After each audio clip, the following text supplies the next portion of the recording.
মাত্ৰ ৩০০ টকাত এখন সত্ৰ চলিব পাৰে নেকি? সেয়াও অসমৰ বাহিৰৰ বহিৰাজ্যত মধুপুৰ সত্ৰ। আৰু সেই ৩০০ টকাই কিন্তু পশ্চিমবংগ চৰকাৰে দিয়ে প্ৰতিমাহে এই সত্ৰখন। আৰু তদানীন্তন ৰাজ্যপাল জানকী বন্দ্যোপাধ্যায়ৰ সময়ত যি এটা ট্ৰাষ্ট বনাই দিয়া হৈছিল, সেই ট্ৰাষ্টৰ পৰা ৪ৰ পৰা ৪.৫ হাজাৰ টকা পায় এই সত্ৰখন প্ৰতিমাহে। সেই সত্ৰত যি মুঠ এই প্ৰায় ৫,০০০ টকাই যি আমি যদি ক'ব পাৰোঁ, তাৰে কিন্তু ইয়াত সত্ৰখন পৰিচালনা বা সত্ৰ চাৰিওফালে যি লাইট জ্বলি থাকে, সত্ৰত যিটো বৈদ্যুতিক ব্যৱস্থা, সেই বৈদ্যুতিক যোগান ব্যৱস্থাও কিন্তু কমাৰ্চিয়েল কৰি দিছে পশ্চিমবংগ চৰকাৰে। এয়া কিন্তু কোনো আচলতে এয়া ফ্ৰীত হ'ব লাগিছিল, যিহেতু এটা মন্দিৰ বা সত্ৰ বা সেই তেনেধৰণৰ অনুষ্ঠানত কিন্তু আচলতে বৈদ্যুতিক যোগান ব্যৱস্থাটো ফ্ৰী হ'ব লাগে। কিন্তু ইয়াত বিল দিব লাগে, লাইটৰ বিল দিব লাগে প্ৰায় ১০ৰ পৰা ১২ হাজাৰ টকা প্ৰতিমাহে। তেতিয়া কেনেকৈ সত্ৰখন চলিব? আপোনালোকে পশ্চিমবংগ সত্ৰ চৰকাৰৰ পৰা কিমান টকা বাহত পায়? পশ্চিমবংগ চৰকাৰৰ পৰা আমি দেৱত্বৰ পৰা ৩০০ টকা পাওঁ। আৰু অসম চৰকাৰৰ পৰা আমি পৰিচালনাৰ ক্ষেত্ৰত একো পইচা নাপাওঁ। আৰু ট্ৰাষ্টৰ পৰা কিবা এটা টকা আহে ইণ্টাৰেষ্টৰ পৰা? হয়, ট্ৰাষ্টৰ যিটো জানকী বল্লভ পাটনায়কে এখন ট্ৰাষ্ট কমিটি গঠন কৰি দিছিল অসম ভিত্তিত, সেই তাৰ পৰা আমি প্ৰায় ৪.৫ হাজাৰমান টকা পাওঁ। সেই টকাটো ধুবুৰী DC ফাণ্ডত জমা হয় আৰু সেই টকাটোকে আমি পাওঁ। তাৰ বাহিৰে আৰু আমাৰ কোনো অন্য উৎস নাই সত্ৰখন চলোৱাৰ বাবে। সত্ৰ চলাবলৈ মাহেকত কিমান টকাৰ প্ৰয়োজন? মানে লাইটৰ বিল দিয়াৰ পৰা আৰম্ভ কৰি গোটেই বস্তুটো মানে কৰোঁতে কিমান টকাৰ প্ৰয়োজন? সত্ৰখন চলাবলৈ মাহে প্ৰায় ৩০-৩৫ হাজাৰ টকাৰ প্ৰয়োজন হয়, যিহেতু অক্ষয় বন্তিৰ পৰা ধৰি ভকতসকলৰ গুৰুজনৰ সেৱা কৰা, সদা নিত্য নৈমিত্তিক যিখিনি প্ৰসাদ লাগে বা সত্ৰৰ ভকতসকলে খোৱা বোৱা যিখিনি পইচা দৰকাৰ হয়, এই পইচা প্ৰায় ৩০-৩৫ হাজাৰ টকা হ'লেহে সত্ৰখন চলাব পৰা হয়। সত্ৰৰ ভিতৰত চতুৰ্ভুজ মূৰ্তি আছে, মন্দিৰ আছে, তাত প্ৰতিদিনে পূজা কৰে বাহিৰৰ পৰা পুৰোহিত এজন আহি পেলাই। তেওঁক কিমান টকাকৈ দিব লাগে? তেওঁক পশ্চিমবংগ চৰকাৰে কিবা দৰমহা দিয়ে নেকি? তেওঁক পশ্চিমবংগ চৰকাৰে দৰমহা নিদিয়ে, কিন্তু আমি তেওঁক এই যি পশ্চিমবংগ চৰকাৰে দেৱত্বৰ পৰা ৩০০ টকা দিয়ে আৰু সেইটো সদায় তোলা নহয়, কিন্তু আমি সত্ৰৰ ফালৰ পৰাই তেওঁক মাহে ৩০০ টকা এটা। সত্ৰ পৰিচালনা সমিতিত স্থানীয় কোনো ব্যক্তি আছে নেকি? আচলতে সত্ৰ পৰিচালনা সমিতি এই বস্তুবোৰ চাব লাগে।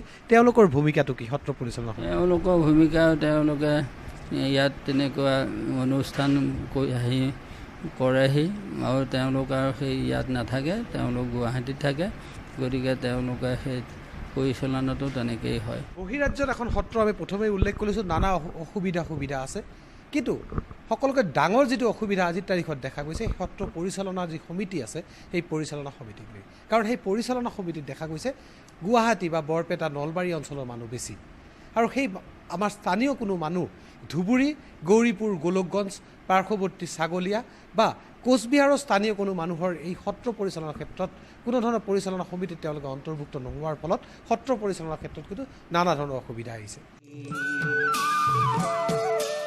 সেয়ে ৰাইজে বিচাৰে বিগত ৮-৯ বছৰে পৰিৱৰ্তন নোহোৱা পৰিচালনা সমিতিখন ভাঙি দি নতুন এখন পৰিচালনা সমিতি গঠন কৰি ঐতিহাসিক এই সত্ৰখনৰ ৰক্ষণাবেক্ষণ কৰাৰ দাবী জনাইছে। বছৰৰ বিভিন্ন সময়ত হৰিনামেৰে মুখৰিত হৈ থকা এখন সত্ৰ, যিখন সত্ৰ আমি প্ৰথমে উল্লেখ কৰিছোঁ অসমৰ বাহিৰত, অসমত নহয় বহিৰাজ্যত পশ্চিমবংগৰ কোচবিহাৰ জিলাৰ মধুপুৰত সেইখন সত্ৰত কিন্তু বহু সমস্যা আছে। সমস্যাসমূহ কি? মূলতঃ পৰিচালনা সমিতি। সত্ৰ সমিতি যিখন আছে সেই সমিতিখন আচলতে নিয়ন্ত্ৰণ হয় গুৱাহাটীৰ পৰা। স্থানীয় কোনো প্ৰতিনিধিৰ ইয়াৰ অংশদায়িত্ব নাই বা স্থানীয় কোনো লোকৰ ইয়াত সেই সমিতিত আচলতে নায়েই। ইয়াৰ ফলত সত্ৰত বিভিন্ন ধৰণৰ সমস্যা হয়। আমাৰ লগত উপস্থিত আছে এই সত্ৰত সঘনাই যিসমূহ ঘটনা সংঘটিত হৈ থাকে এই সীমান্তৱৰ্তী অঞ্চলৰ এজন সংবাদকৰ্মী তেওঁ আমাৰ লগত আছে। যেতিয়া সমস্যা হয় তেওঁলোকে কিন্তু প্ৰথমে আহি ইয়াত উপস্থিত হয়, তেতিয়া কিন্তু কোনো সমিতিৰ মানুহ বিচাৰি পোৱা নাযায়। আচলতে কি সমস্যা, কিয় নাই, মানে তেওঁলোকে কিয় আহিব নোৱাৰে বা তেওঁলোকে কিয় দূৰত ইয়াত স্থানীয় মানুহৰ কিয় ইয়াত কোনো ইনভলভমেণ্ট নাই? দাদা, আমি যেতিয়া আচলতে ইয়াত বিভিন্ন ধৰণত যি শংকৰদেৱ মাধৱদেৱ গুৰুজনাৰ যি তিথি হয় বা মধুপুৰ মহোৎসৱ যি আয়োজন কৰা হয়, তেতিয়া যেতিয়া আমি আহোঁ ইয়াত কোৱা আমি প্ৰত্যেক বছৰ এটাই বাতৰি প্ৰথমতে ইয়াৰ কৰোঁ, সেইটো হৈছে অক্ষয় বন্তিৰ প্ৰথম বাতৰি। সেই কথাটো এইটো কাৰণে আহিব লগা হৈছে, মহাপুৰুষ গুৰুজনাৰ সেই যি ছত্ৰ বা কোচ ৰজাৰ দিনীয়া যি ছত্ৰ সেই ছত্ৰখনত এটা অক্ষয় বন্তি এটা মাৰাত্মক গুৰুত্বপূৰ্ণ বস্তু সেই বন্তিটো বা ইয়াত যদি ছত্ৰ জীয়াই থাকিবলৈ হয় তেতিয়া সেই অক্ষয় বন্তি কিন্তু আজীৱন জ্বলি থাকিব লাগিব আৰু তাৰ লগতে ছত্ৰৰ সমস্যাসমূহ ইয়াত চৰকাৰে পৰ্যটন বিভাগে মাজে সময়ে কিবা কৰে কিন্তু যেতিয়া মূলত ইয়াত যিসকল উজনি অসমৰ পৰা এই ছত্ৰখন যাবলৈ পূৰ্ণ ধাম তিথি এই স্থানত আহে তেতিয়া আমি দেখা যায় মানুহ ইয়াত থাকিবলৈ হৈছে কিন্তু ছত্ৰখনৰ যি পুৰণি ছত্ৰখনৰ যি সামগ্ৰিক যি উন্নয়ন হ'ব লাগিছিল সেয়া কিন্তু আজিৰ সম্ভৱ নহ'ল দীৰ্ঘদিনে ইয়াৰ মুখ্যত যদি কোৱা হয় ইয়াৰ লগত জড়িত যিসমূহ ব্যক্তি আমাক সদায় কয় কেতিয়াবা সেইসমূহ বাতৰি প্ৰকাশ কৰিবলৈ মন যায় সেয়া হৈছে যে ছত্ৰ উন্নয়ন সমিতি বা ছত্ৰৰ লগত যত্ৰ যিখন সমিতি সেই সমিতিখন আচলতে ছত্ৰৰ ওচৰে পাজৰে বা ইয়াৰ যি ভাটি ছত্ৰৰ যি কাষৰীয়া যিসমূহ ছত্ৰ জিনকাটা ছত্ৰ শ্ৰী শ্ৰীধাম ৰামৰায়কুটি ছত্ৰ গোলকগঞ্জ ধুবুৰী বা ইয়াৰ যি পশ্চিমবংগৰ যি কোচবিহাৰৰ যিসমূহ মানুহ সেই মানুহ বা যদি ধুবুৰী ডিষ্ট্ৰিক্ট ইয়াত সাঙুৰি লোৱা হয় যদি উন্নয়নত তেতিয়াহ'লে পশ্চিমবংগৰ যি কোচবিহাৰ জিলা তেওঁৰ ডিচিজনকো উন্নয়ন সমিতিত সাঙুৰি ল'ব লাগিব বা ইয়াৰ যিজন বিধায়ক আছে সেই বিধায়ক আৰু ইয়াৰ ওচৰত যিসমূহ আমাৰ ধুবুৰী জিলাৰ যিসমূহ বিধায়ক আছে সেইসমূহ বিধায়ক বা ছত্ৰৰ লগত জড়িত বা ছত্ৰক ভাল পোৱা ব্যক্তিসমূহ যদি ছত্ৰ উন্নয়নৰ ক্ষেত্ৰত জড়িত কৰি লোৱা যায় তেতিয়াহ'লে কিন্তু ছত্ৰৰ যি সামগ্ৰিক উন্নয়ন বা দীৰ্ঘদিন যি অভাৱ সেই অভাৱটো পূৰণ হয় ইফালে মধুপুৰ সত্ৰত থকা সাংস্কৃতিক বিভাগৰ কাৰ্যালয়টোত পূৰ্ণাংগ ৰূপত উপযুক্ত সংখ্যক কৰ্মচাৰী নথকাৰ লগতে পৰ্যটন বিভাগৰ অতিথিশালাটো চোৱা চিতাৰ বাবে কৰ্মচাৰী মকৰল নোহোৱাটো অতি দুৰ্ভাগ্যজনক প্ৰশ্ন হয় ৰাজ্যৰ বিভিন্ন সত্ৰৰ বেদখল ভূমি উদ্ধাৰ আৰু সত্ৰ সংস্কৃতিৰ সংৰক্ষণৰ কথা কোৱা বৰ্তমানৰ ৰাজ্য চৰকাৰখনে গুৰুজনাৰ স্মৃতি বিজড়িত মধুপুৰ সত্ৰৰ সমস্যাবোৰ দূৰ কৰিবলৈ বাস্তৱোচিত পদক্ষেপ ল'বনে নে সত্ৰখনত কেৱল কোটি কোটি টকীয়া নানান চৰকাৰী আঁচনি ৰূপায়ণতে সীমিত থাকিব ৰজাঘৰীয়াৰ পৰিকল্পনা সেয়াহে হ'ব সময়ত লক্ষণীয়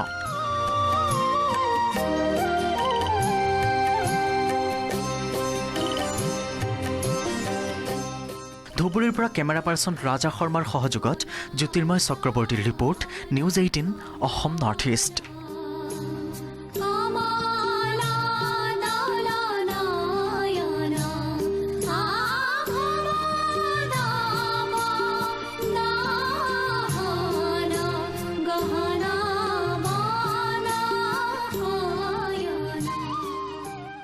এয়া আছিল মধুপুৰ সত্ৰ ধুবুৰী চহৰৰ পৰা প্ৰায় 90 কিলোমিটাৰ নিলগত এই সত্ৰ আমি দেখুৱাবলৈ প্ৰয়াস কৰিলোঁ ইয়াৰ বিভিন্ন কথা আচলতে এই সত্ৰত প্ৰতি বছৰে বিভিন্ন অনুষ্ঠানত অসমৰ বহু পৰ্যটক ইয়ালৈ আহে থাকিবলৈ হয়তো কিছু সুব্যৱস্থা দিয়া হৈছে ৰাইজে বিচাৰিছে আৰু হওক ইয়াত সুব্যৱস্থা আৰু সত্ৰ পৰিচালনাৰ ক্ষেত্ৰত যি ধৰণৰ অসোৱা বৰ্তমানে ৰৈ গৈছে সেই অসোৱাসমূহ দূৰ হওক আৰু সত্ৰখনে যি আভিজাত্য আচলতে সত্ৰখনত যি সুনাম ইমান দিনে আছিল সেই সুনাম পুনৰ উভতি আহক সত্ৰখনলৈ কেমেৰাত ৰাজা শৰ্মাৰ লগত Jyotirmoy Chakraborty news 18 Assam north east